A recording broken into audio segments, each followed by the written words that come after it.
नमस्कार। ज्ञान तृप्ति महाविद्यालय 15 नवगढ़ के YouTube चैनल पर आपका हार्दिक स्वागत है। अब हम ऑनलाइन एजुकेशन के इनिशिएटिव के तहत बीएससी फाइनल ईयर केमिस्ट्री की क्लासेस कर रहे थे, जिसमें हमारा टॉपिक था BSc final year unit 3 inorganic chemistry, BSc 3rd year unit 3rd inorganic chemistry. और हम यहाँ पर टॉपिक कर रहे थे OMC, ऑर्गेनोमेटेलिक कंपाउंड, मतलब कार्ब धात्विक प्रकार के यौगिक। इस वीडियो से पहले हम कार्ब धात्विक यौगिकों की परिभाषा, उनके नामकरण के बारे में विस्तार से अध्ययन कर चुके हैं। आज हम बात करेंगे OMC कंपाउंड के वर्गीकरण के बारे में। OMC कंपाउंड का वर्गीकरण किस तरीके से किया जाता है, उसके बारे में आज हम बात करेंगे। क्लासिफिकेशन ऑफ OMC कंपाउंड, वर्गीकरण। जब हम वर्गीकरण की बात करते हैं तो जितने भी हमारे पास OMC कंपाउंड्स हैं, उन सभी को मुख्य रूप से दो भागों में बांटा गया है।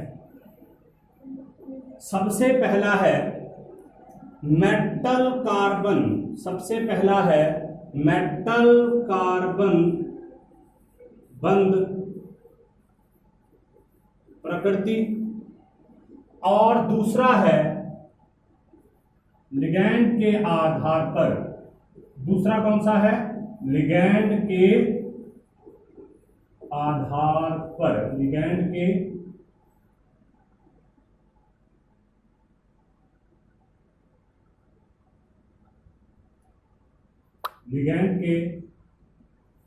आधार पर।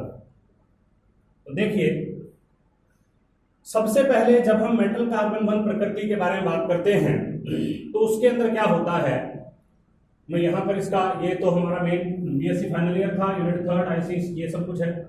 यहां पर मैं सब चीजों को एक बार उनको लिख देता हूं यहां पर, और उसके बाद में फिर वर्गीकरण जो है वो यहां स्टार्ट करेंगे।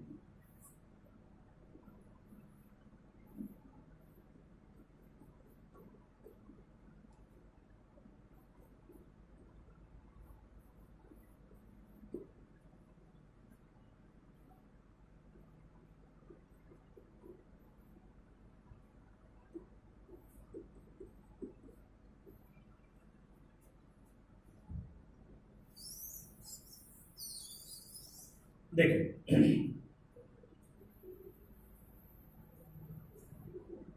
अब हम बात करते हैं वर्गीकरण की।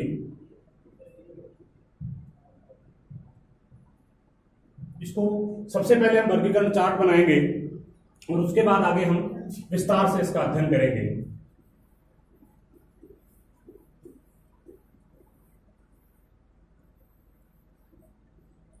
मेटल कार्बन बंध प्रकृति के आधार पर, मेटल कार्बन बंध प्रकृति के आधार पर, और दूसरा इसी के अंदर है लिगैंड के आधार, लिगैंड के आधार पर। देखिए, सबसे पहले जब हम मेटल कार्बन बंध प्रकृति के आधार पर बात करते हैं तो उसके देखिए कौन कौन से प्रकार होंगे। सबसे पहले इसके बेसिक जो प्रकार हैं वो हैं 3 प्रकार के। सबसे पहला इसका प्रकार होता है आयनिक यौगिक, आयनिक यौगिक। इसी का हम यहां पर एक एग्जांपल लिख देते हैं। एग्जांपल इसका देखिए आप, C2H5Na, एथिल सोडियम। इसके बाद इसका जो दूसरा प्रकार है वो होगा सह संयोजक यौगिक, सह संयोजक, कॉम्प्लेमेंट कंपाउंड, सह संयोजक यौगिक। इसका जो एग्जांपल है वो है डाईएथिल जिंक, C2H5 की ट्वाइस Z। थर्ड जो है वो है विस्थानीकृत डीलोकेलाइज्ड, विस्थानीकृत डीलोकेलाइज्ड पाई इलेक्ट्रॉन युक्त यौगिक। थर्ड वन, विस्थानीकृत डीलोकलाइज्ड पाई इलेक्ट्रॉन युक्त यौगिक। देखिए इसमें क्या होता है, ये 3 टाइप का है, ये 3 टाइप का है। देखिए कौन कौन से टाइप हैं उसको बड़े ध्यान से देखेंगे आप। ये 3 टाइप का है। सबसे पहला जो इसका टाइप है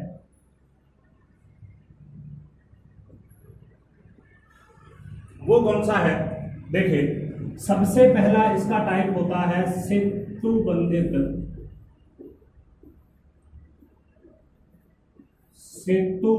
यौगिक।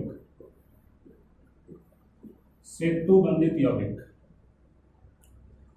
इसका एग्जांपल है CH3 ईथाइल एल्यूमिनियम।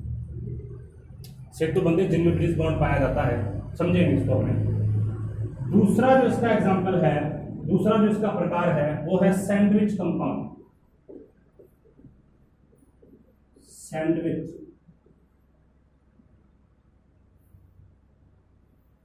दूसरा जो इसका प्रकार है वो है सैंडविच यौगिक।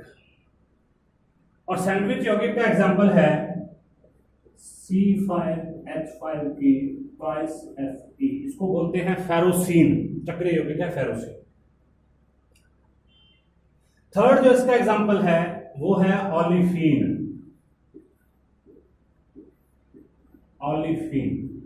ओलिफिन को एसिटिलीन भी कहते हैं, इसका ये एग्जांपल है ओलिफिन, ठीक है, तो यही इसका एग्जांपल हो जाएगा ओलिफिन।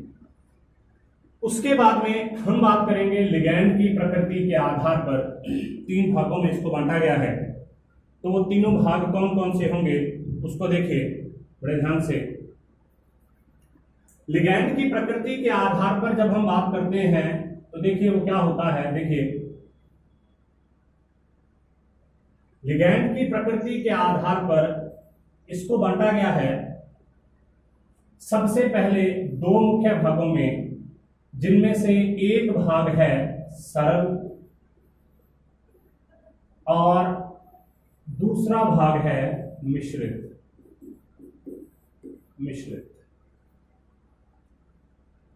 सरल का मतलब होता है इस प्रकार के यौगिक जिनमें केवल कार्बनिक समूह और मेटल पाया जाए, और मिश्रित का मतलब इस प्रकार के यौगिक जिसमें कार्बनिक समूह, अकार्बनिक समूह और मेटल तीनों पाए जाए। सरल जो है, सरल को आगे 2 भागों में बांटा गया है, एक है सम्मित और एक है असम्मित, सिमेट्रिकल और अनसिमेट्रिकल। मिश्रित का कोई आगे भाग नहीं। मिश्रित का अगर अपने एग्जांपल करें तो एग्जांपल क्या होगा, C2H5MgBr, मतलब इसमें एक ऑर्गेनिक कंपाउंड भी है, मेटल भी है, इनऑर्गेनिक कंपाउंड। सरल में सम्मित का जब हम एग्जांपल करते हैं तो इसका एग्जांपल होगा C2H5 की ट्वाइस Zn, मतलब दोनों के दोनों समूह एक जैसे।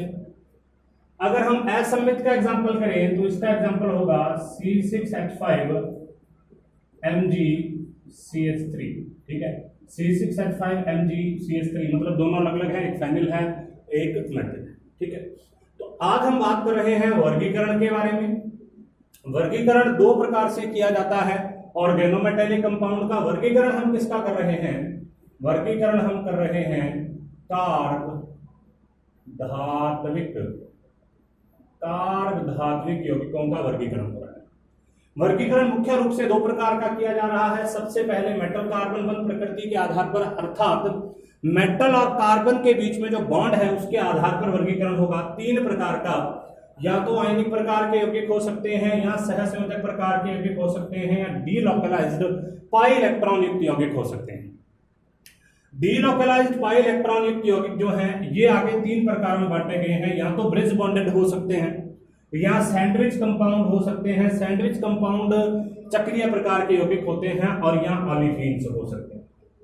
उसके बाद हम बात कर रहे हैं लिगैंड के आधार पर इसका वर्गीकरण किस प्रकार से किया जाएगा। लिगैंड के आधार पर इसका वर्गीकरण 2 भागों में किया जाएगा। एक या तो सरल हो सकता है, सरल का मतलब इस प्रकार का कंपाउंड जिसमें केवल कार्बनिक समूह और धातु पाई जाती है, या तो मिश्रित हो सकता है। सबसे पहले सरल को दो भागों में बांटा गया है। जब उसमें पाए जाने वाले कंपाउंड एक जैसे हों तो उसको सम्मित कहेंगे, और जब कंपाउंड अलग अलग हों, मतलब उसके साथ में जो कार्बनिक यौगिक है वो अलग अलग हों, उसको हम क्या कह देंगे, असम्मित या अनसिमेट्रिकल। मिश्रित जो है, मिश्रित का मतलब है जिसमें एक कार्बनिक यौगिक भी पाया जाता है, जिसके अंदर मेटल भी पाई जाती है, और जिसके अंदर एक अकार्बनिक प्रकार का यौगिक भी पाया जाता है। तो अब जो हम स्टार्ट कर रहे हैं, सबसे पहले मेटल कार्बन बंध प्रकृति के आधार पर जो कंपाउंड है उसके बारे में। सबसे पहले देखिए वर्गीकरण मेटल कार्बन बंध प्रकृति के आधार पर, ठीक है।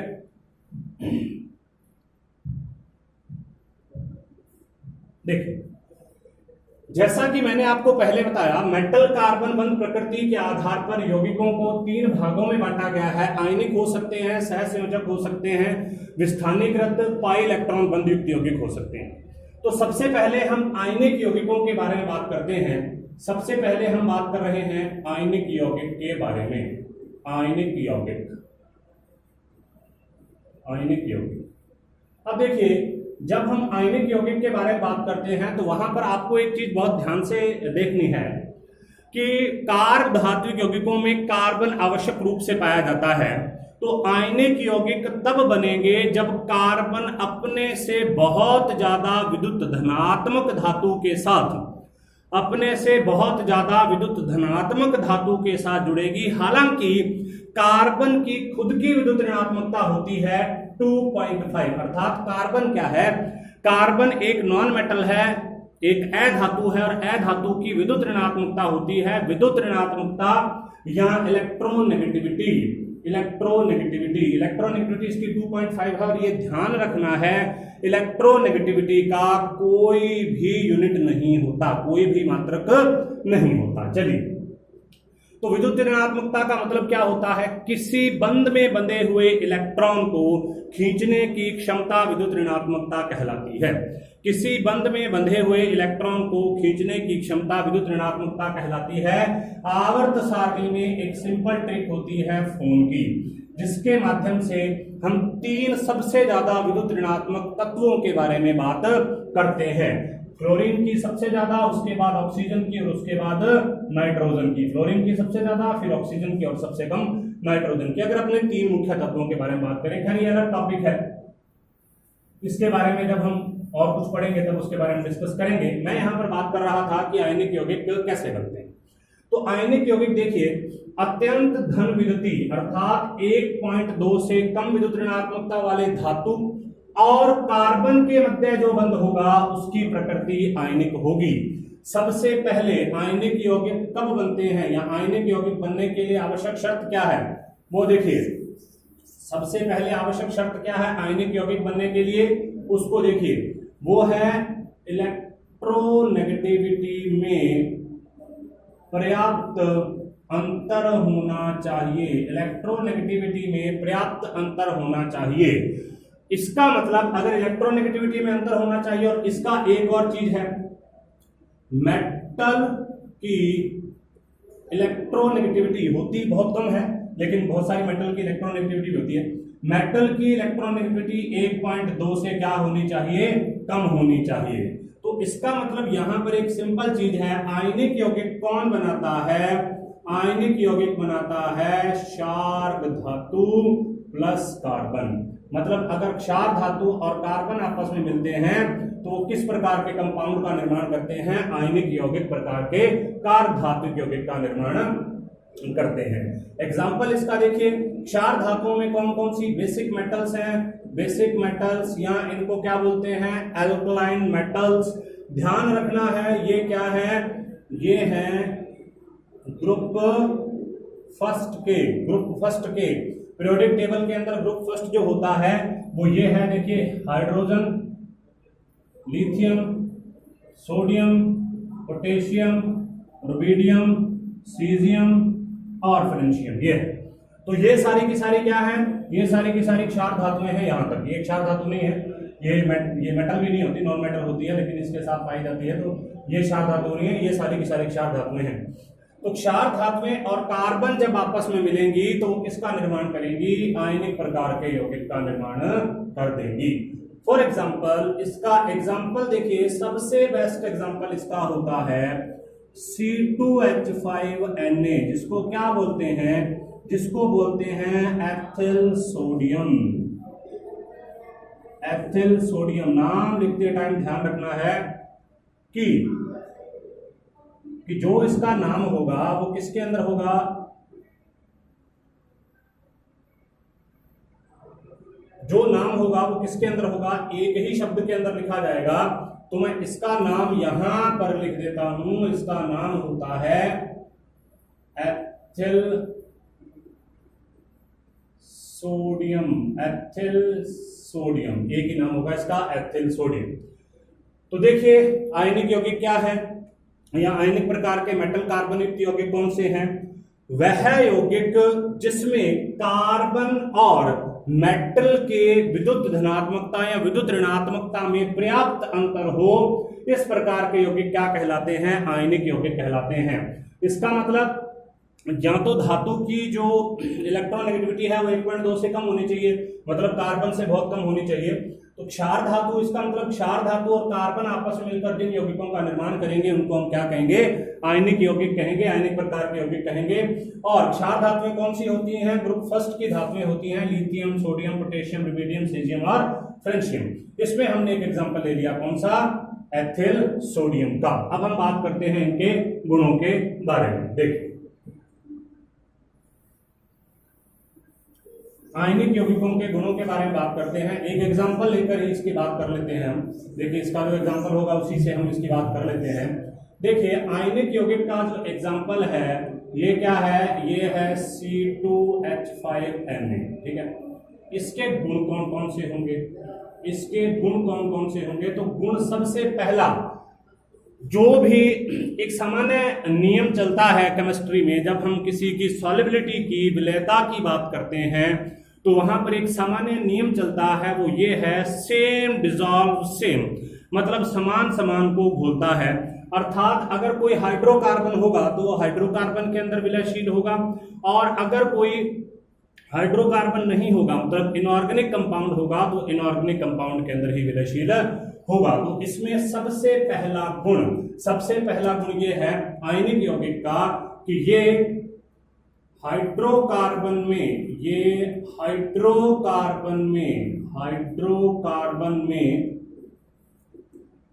अविलय होते हैं। हाइड्रोकार्बन में क्या होते हैं, अविलय होते हैं, अर्थात विलय नहीं होते। लेकिन घुलते किसके अंदर हैं, ये घुलते हैं जल में या किसी पोलर सॉल्वेंट में घुल जाते हैं। पोलर कोई विलायक है उसके अंदर ये आसानी से घुल जाते हैं, ठीक है, पहली चीज। दूसरा, इनके विलयन। अब देखिए पहली चीज तो हाइड्रोकार्बन में अविलय है। दूसरी चीज, जब भी कोई आयनिक यौगिक होगा तो आयनों में टूटेगा, तो इसका मतलब क्या है, विद्युत चालकता पाई जाएगी इसमें। नंबर 2, इस प्रकार के जो यौगिक होते हैं इनके विलयन जो हैं,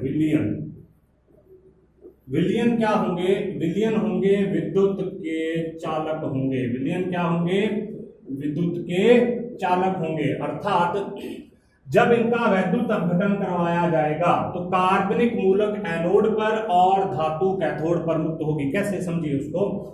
मान लीजिए हमारे पास यही कंपाउंड है, जिस कंपाउंड के बारे में हम बात कर रहे थे, मान लीजिए हमारे पास यही यौगिक है, हम इसका विद्युत अपघटन करवा रहे हैं। मान लीजिए ये है C2H5Na, ठीक है। अब हम क्या करेंगे, अब अगर हम इसका इलेक्ट्रोलाइसिस करवाएंगे, मतलब विद्युत अपघटन करवाएंगे, तो उस कंडीशन में क्या होगा, ये टूटेगा C2H5- प्लस Na+। अब देखिए अगर C2H5- और Na+ में टूटा है तो ये नेगेटिव है, तो नेगेटिव किस पर जाता है, एनोड पर। किस पर जाता है, एनोड पर। तो इसका मतलब कार्बनिक मूलक जो है, कार्बनिक रेडिकल जो है वो किसके ऊपर मुक्त होगा, एनोड पर मुक्त होगा। और जो धातु होती है ये किस पर मुक्त होगी, कैथोड पर मुक्त होगी। क्योंकि ये पॉजिटिव है तो ये नेगेटिव के पास में जाएगा, ये नेगेटिव है तो ये पॉजिटिव के पास में जाएगा। तो इसका मतलब जब इनका विद्युत अपघटन करवाया जाता है तो विद्युत अपघटन करवाने पर कार्बनिक मूलक तो एनोड पर आएगा और धातु जो है वो कैथोड पर जाएगी। उसके बाद नेक्स्ट देखिए, थर्ड वन, इनके अंदर डबल डीकंपोजिशन रिएक्शन पाई जाती है। मतलब ये क्या प्रदर्शित करते हैं, ये प्रदर्शित करते हैं उभय अपघटन की अभिक्रियाएं, डबल डीकंपोजिशन की अभिक्रियाएं प्रदर्शित करते हैं। देखिए ये रिएक्शन, इस रिएक्शन में क्या है, C2H5NaCO2H5Br दोनों का डीकंपोजिशन हुआ है। मतलब ये खुद तो डीकंपोज होते ही होते हैं, खुद तो टूटते ही टूटते हैं, साथ वाले को भी तोड़ देते हैं। देखिए रिएक्शन, इसी रिएक्शन को हम यहां पर समझते हैं। देखिए कैसे होगा ये डबल डीकंपोजिशन रिएक्शन कैसे होगी। देखिए इसको मैं यहां पर वापस लिख देता हूं।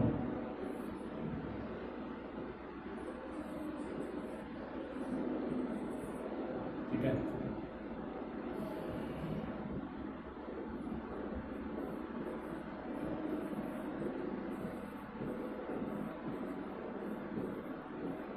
नेक्स्ट देखिए डबल डीकंपोजिशन रिएक्शन किस तरीके से प्रदर्शित करते हैं उसको देखते हैं हमने। देखिए हमारे पास ये कंपाउंड है C2H5Na, ये रिएक्शन कर रहा है C2H5Br के साथ में।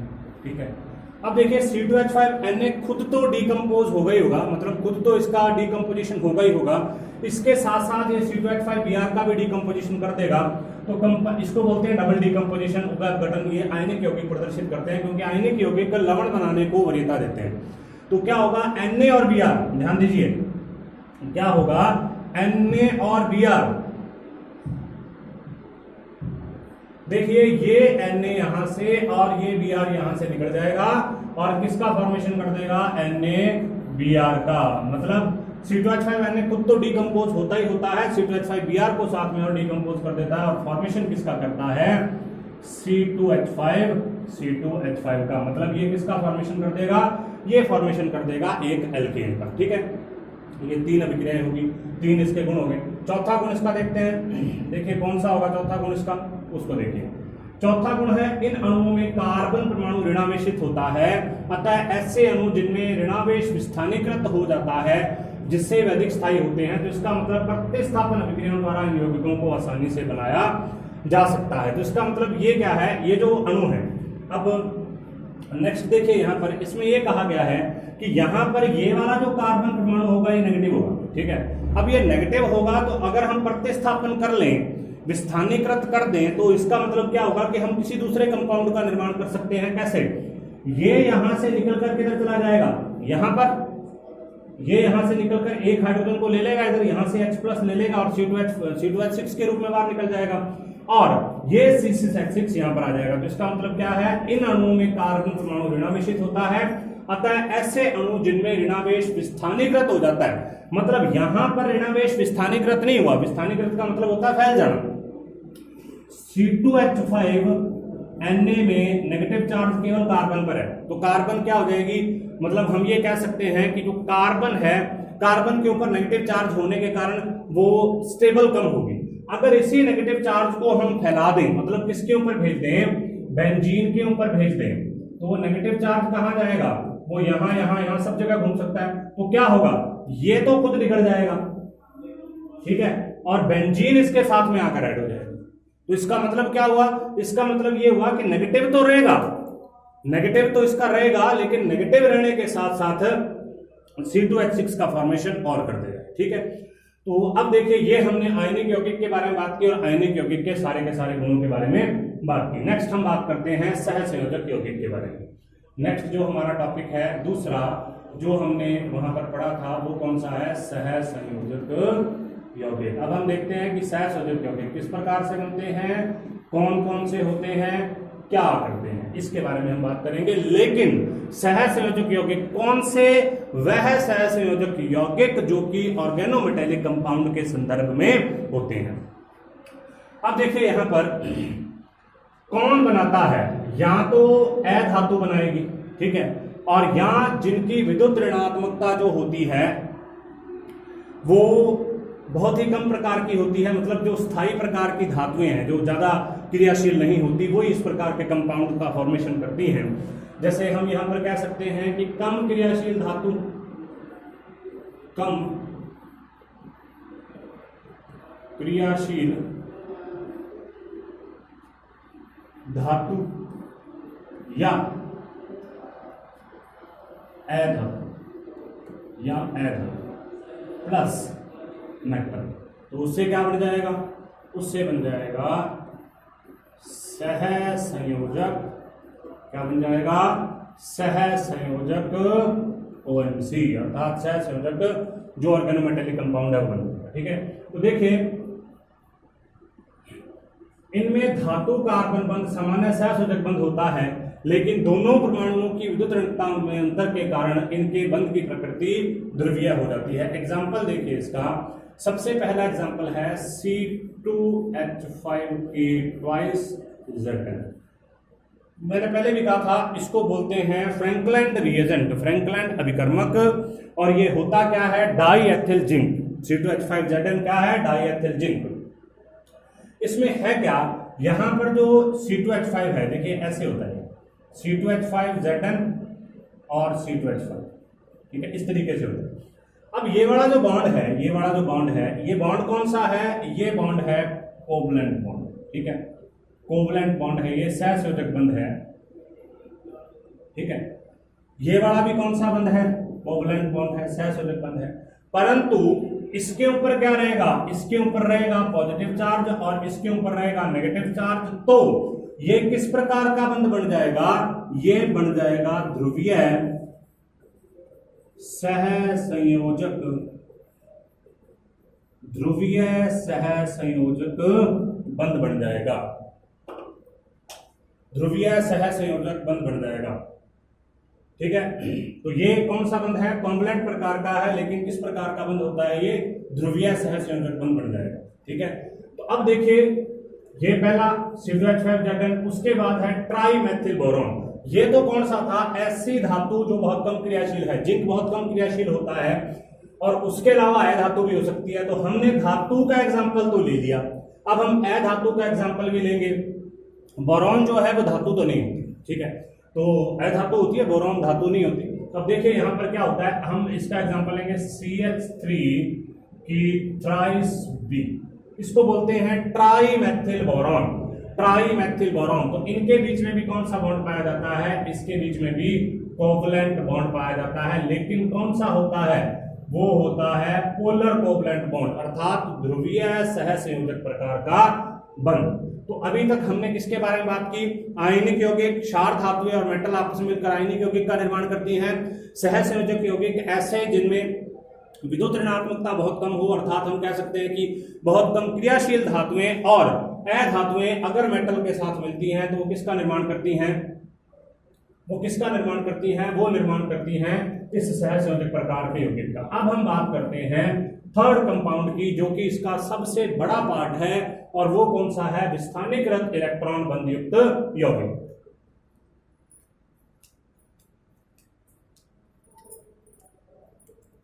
देखिए तो ये हो गया, इसको हम हटा देते हैं। नेक्स्ट देखिए,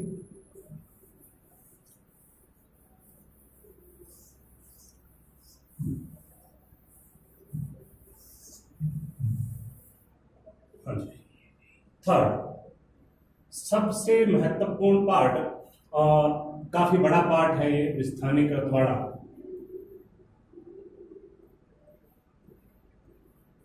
विस्थानीकृत का मतलब होता है डीलोकलाइज्ड इलेक्ट्रॉन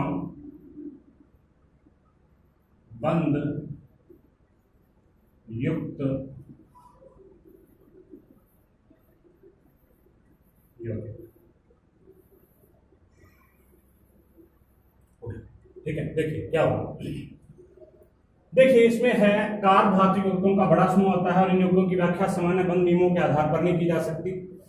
इसमें क्या है, कार्बनिक समूह के विस्थानीकृत पाई इलेक्ट्रॉन और धातु परमाणुओं के रिक्त कक्षकों के मध्य अतिव्यापन होता है, जिसके साथ साथ कार्बन परमाणुओं के रिक्त कक्षकों और धातु के पूर्ण कक्षकों के मध्य भी अतिव्यापन होता है। तो सबसे पहले तो बनाया किसके द्वारा जाता है ऐसा बंध, ये बनाया जाता है अधिकतर संक्रमण धातुओं के द्वारा, संक्रमण धातु के द्वारा या एल्यूमिनियम के द्वारा। संक्रमण धातु या एल्यूमिनियम, एल्यूमिनियम एक ट्रांजिशन मेटल नहीं है, संक्रमण धातु नहीं है। तो संक्रमण धातु कौन से होते हैं, संक्रमण धातु होते हैं डी ब्लॉक के, जिनका अंतिम इलेक्ट्रॉन डी कोश में जाता है, डी सब शेल में जाता है, उन्हें हम क्या कहते हैं, उन्हें हम कहते हैं डी ब्लॉक एलिमेंट। और इस प्रकार के जो धातु होते हैं वो क्या कहलाते हैं, संक्रमण धातु कहलाते हैं। जबकि एल्यूमिनियम जो है, एल्यूमिनियम क्या है, पी ब्लॉक का एलिमेंट है, ठीक है। लेकिन इसके गुण जो होते हैं वो ट्रांजिशन मेटल के जैसे होते हैं लगभग, तो ये भी इस प्रकार के कंपाउंड का फॉर्मेशन कर देता है। तो यहां पर अपने को देखना है सबसे पहले तो कौन बनाता है, सबसे पहले तो यहां पर बनाते हैं संक्रमण धातु। संक्रमण धातुओं के अलावा कौन कौन से बनाएंगे, कौन बनाता है सबसे पहले तो टीएस, मतलब sorry TS metals, TS metal बनाते हैं। और इसके अलावा कौन बनाता है, इसके अलावा कौन बना सकता है, एल्यूमिनियम बना सकता है, ठीक है। टीएस मेटल का मतलब हो गया आयरन यहां पर बना सकता है। इसके अलावा जिंक तो हम ऑलरेडी उसके अंदर ले चुके हैं, सबसे बेस्ट आयरन है, वेनेडियम है, क्रोमियम है, मैग्नीज है, ये सारे के सारे जो है इसके अंदर वो बना सकते हैं, और भी काफी सारे। इसके बाद दूसरी चीज जो सबसे महत्वपूर्ण है, इसमें होता क्या है, कार्बनिक समूह का, ऑर्गेनिक ग्रुप के ऊपर, ऑर्गेनिक ग्रुप का, ऑर्गेनिक ग्रुप का विस्थानीकृत इलेक्ट्रॉन, ऑर्गेनिक ग्रुप का विस्थानीकृत इलेक्ट्रॉन अब्र, इलेक्ट्रॉन क्लाउड, इलेक्ट्रॉन अब्र प्लस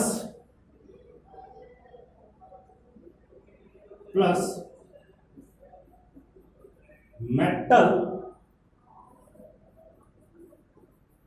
एटम का रिक्त कक्षक, मेटल एटम का रिक्त कक्षक क्या करते हैं, ओवरलैपिंग करते हैं, अतिव्यापन करते हैं, अतिव्यापन करते हैं, ओवरलैपिंग करते हैं। पहली चीज तो ये। उसके साथ साथ कार्बन परमाणु का एक चीज तो ये होती है इसमें, ठीक है। दूसरी चीज इसमें ये होती है कि कार्बन एटम का रिक्त कक्षक, कार्बन एटम का रिक्त कक्षक प्लस धातु के भरे कक्षक प्लस मेटल का पूर्ण कक्षक, मतलब भरा कक्षक, पूर्ण कक्षक भी क्या करता है, अतिव्यापन करता है, अतिव्यापन करता है। तो देखिए सबसे पहले तो विस्थानीकृत पाइप जो इलेक्ट्रॉन है, विस्थानीकृत इलेक्ट्रॉन युक्त जो कंपाउंड है वो कौन बनाता है, यहाँ तो ट्रांजिशन मेटल्स बना सकती हैं, मतलब संक्रमण धातुएं बना सकती हैं, एल्यूमिनियम बना सकता है। इसमें होता क्या है, कार्बनिक का विस्थानीकृत का मतलब है फैला हुआ, कार्बनिक का जो फैला हुआ इलेक्ट्रॉन अब्र है वो क्या करेगा, मेटल के खाली कक्षकों में अपने इलेक्ट्रॉन को देके और अतिव्यापन कर लेगा इस तरीके से। और इसके साथ साथ कार्बन एटम का जो खाली कक्षक है, मतलब इसमें बैक बॉन्डिंग भी होती है, पहले तो इलेक्ट्रॉन उसमें दिए जाते हैं और उसके अलावा जो मेटल है वो भी अपने इलेक्ट्रॉन किसको देता है, वो भी अपने इलेक्ट्रॉन कार्बन को देता है। तो इसका मतलब क्या है, पहले कार्बन और मेटल का अतिव्यापन होगा और उसके बाद मेटल और कार्बन का अतिव्यापन होगा, तो इसका मतलब डबल बॉन्ड बनेगा, मतलब दो बार इसका अतिव्यापन होगा और इसको बोलते हैं बैक बॉन्डिंग या पश्च अतिव्यापन। अब हम इसके आगे अलग अलग प्रकार करेंगे, कौन कौन से कंपाउंड है और किस किस तरीके से इनको बनाया जाता है, ठीक है। इसमें सबसे पहला है सेतु बंधित, सबसे पहला है ब्रिज बॉन्डेड, पहला ए, वो कौन सा है, सेतु बंधित,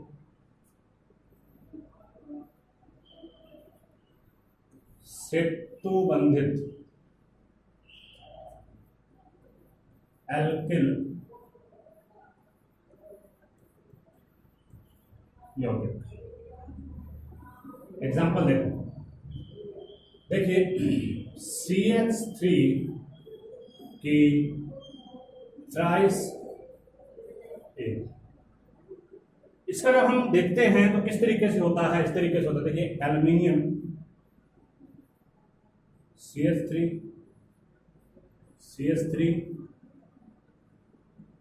एल्यूमिनियम CH3 इस तरीके से, यहां पर भी क्या होगा CH3, यहां पर भी क्या होगा। सेतुबंध का मतलब होता है ब्रिज बॉन्ड। तो देखिए यहां पर इन एल्यूमिनियम को जोड़ने के लिए एक ये ब्रिज बॉन्ड है और एक ये ब्रिज बॉन्ड, दो इसके अंदर ब्रिज बॉन्ड पाए जाते हैं, सेतुबंध पाए जाते हैं। देखिए बेरिलियम एल्यूमिनियम, प्लेटिनम, लिथियम। सबसे पहले तो बनाते कौन कौन से हैं?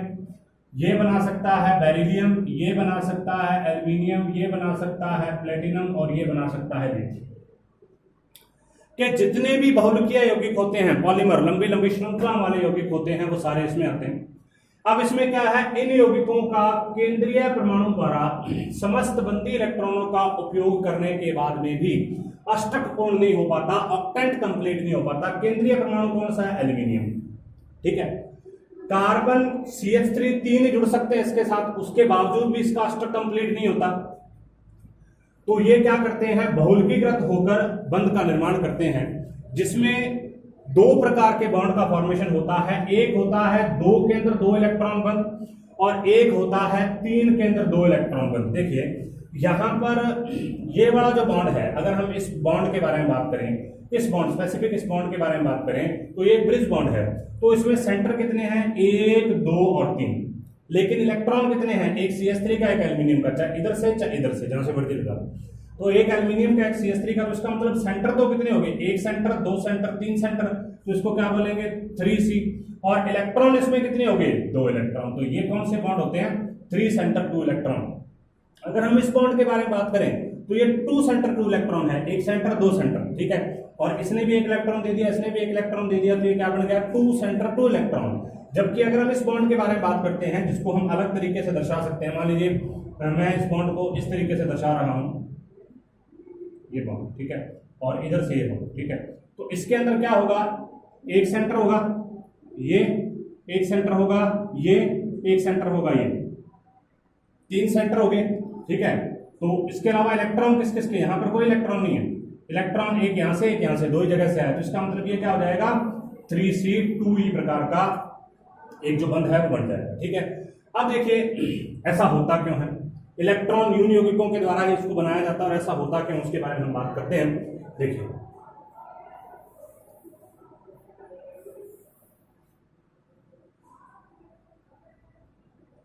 देखिए एल्यूमिनियम जो है, एल्यूमिनियम आता है 13।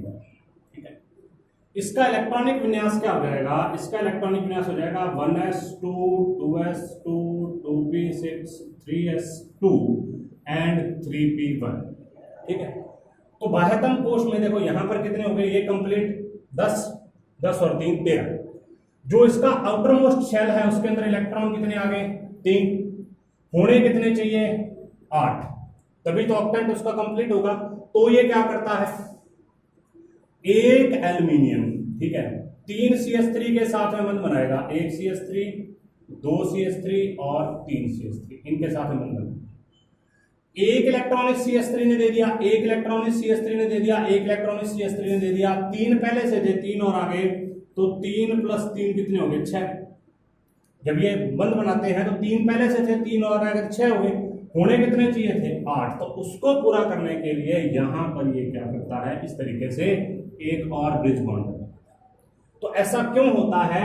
इलेक्ट्रॉन यूनियो यौगिक है, मतलब जिनके अंदर ऑक्टेंट कंप्लीट नहीं है, बॉन्ड बनाने के बाद में भी इलेक्ट्रॉन यून ही रहेगा। ये 6 इलेक्ट्रॉन हो रहे हैं इसके बाहर, और पी के अंदर कितने इलेक्ट्रॉन हो रहे हैं? 4। ठीक है, बॉन्ड बनाने के बाद में भी इलेक्ट्रॉन न्यून ही रहेगा। इस वजह से इस प्रकार के यौगिकों का निर्माण होता है। अब हम थोड़ा सा इस कंपाउंड के बारे में पढ़ लेते हैं। ये कंपाउंड, इस संरचना में Al के जो परमाणु है 2-2 CH3 के साथ, मतलब इसके साथ तो कौन सा बॉन्ड है? नॉर्मल बॉन्ड है 2C2E। ठीक है, इसके साथ भी कौन सा बॉन्ड है? 2C2E प्रकार का बॉन्ड है। लेकिन ये वाला जो बॉन्ड है, ये वाला जो बॉन्ड है, ये कौन सा होगा? 3C2E प्रकार का, और इसी को ब्रिज बॉन्ड बोलते हैं। अब इन बॉन्ड्स की लंबाई, इस बॉन्ड की लंबाई कितनी होगी? 1.95 एंगस्ट्रॉम। दोनों एल्यूमिनियम परमाणु के मध्य 2 सेतुबंध है, और इन सेतुबंधों की लंबाई, मान लीजिए आप अगर इसको सेतुबंध मानते हैं और एक इसको सेतुबंध मानते हैं, तो इनकी लंबाई क्या हो जाएगी? 2.12 एंगस्ट्रॉम। ठीक है, और ये बंध 3 सेंटर 2 इलेक्ट्रॉन होते हैं, जिनमें 3 केंद्र कौन कौन से हैं? एक एल्यूमिनियम, एक कार्बन, एक एल्यूमिनियम को परस्पर जोड़े रखता है। मेथिल बेरिलियम BeCH3 की ट्वाइस N की संरचना भी इसी प्रकार की होती है। तो सेतुबंध का मतलब है ये बीच वाला बॉन्ड जिसको हम यहां पर दर्शा सकते हैं इस चीज से। देखिए सेतुबंध का मतलब क्या है, ये बीच वाला बॉन्ड,